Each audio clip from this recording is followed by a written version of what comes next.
जैनूर के बारे में अभी बोले थे प्रेस मीट में कि जैनूर में जो फसादात हुए उसमें कोई भी मुस्लिम लीडर को वहाँ पर नहीं पहुँचने दिए, तो इसमें ज़्यादा किसका हाथ है? मिनिस्टर सीता का एक आदिवासी है, यहाँ पे जो लोग भी आदिवासी ज्यादा है तो अच्छा है, उनका हित में काम करना चाहिए।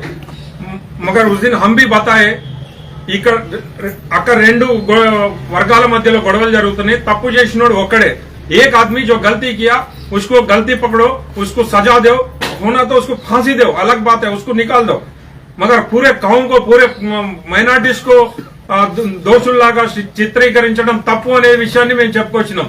నువ్వు ఆదివాసీల్ని ఇద్దరిని సమన్వయం చేయి, కలిసి అన్నదమ్ముల గత 30-40 సంవత్సరాల నుంచి 50 సంవత్సరాల నుంచి కలిసి ఉన్న వ్యక్తుల్ని ఈ రోజు నువ్వు వేరు చేసే పనిలో ఉన్నావు। నువ్వు కేవలం ఒక వర్గానికి మంత్రివి కాదు, అన్ని వర్గాలకి మంత్రి, ప్రజలందరికీ మంత్రివి। కాబట్టి అవసరమైతే పార్టీ శ్రేయస్ కోరి నేను ఒక మాట మేము కూడా చెప్పాం, అవసరమైతే మీరు ఒక వర్గాన్ని ఎమ్మటేసుకున్నప్పుడు రెండో వర్గాన్ని, అవసరమైతే షబ్బీర్ అలీ గారు లాంటి పెద్ద నాయకులు ఉన్నారు, వాళ్ళని పిలిపించి మైనార్టీ సోదరులకు కూడా అండగా నిల్చుంటూ వాళ్ళిద్దరిని కూడా కొద్దిగా కూల్ చేసి ఇద్దరిని సమన్వయం చేసి నడపాలని చెప్పి మేము కూడా చెప్పాం। కానీ పెడచెవుని పెట్టారు, మేము మంచి చెప్తే వాళ్ళకి అర్థం కాలే, కేవలం బుర్రలో ఏం వచ్చిందో ఏమైతే అనుకుంటుందో అదే చేసుకుంటూ పోయింది। ఆ విధంగానే ఇక్కడ ఎమ్మెల్సీ ఓడిపోయింది, ఇక్కడ ఎంపీ క్యాండిడేట్ కూడా ఓడిపోవడం జరిగింది। ఇవన్నీ ఫెయిల్యూర్స్ ఆమె, జైనూర్ గొడవ కూడా ఫెయిల్యూర్ ఆమెనే, ఆమె చేయబట్టే ఇదంతా కూడా ఇక్కడ లా అండ్ ఆర్డర్ కంట్రోల్ లేకుండా పోయింది।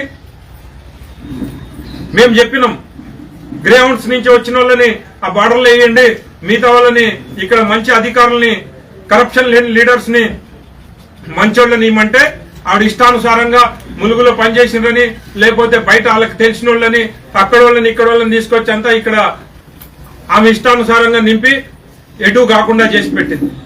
ఇక్కడ గొడవలు పెరగడానికి కారణం ఆవిడే। మేము ఆ మాటను చెప్తే జీర్ణించుకోలేక ప్రతిదానికి అడ్డం చెప్తున్నారనే విషయంతో మమ్మల్ని ఈ రోజు దానికి నిదర్శనమే ఈ సస్పెన్షన్ వేటు।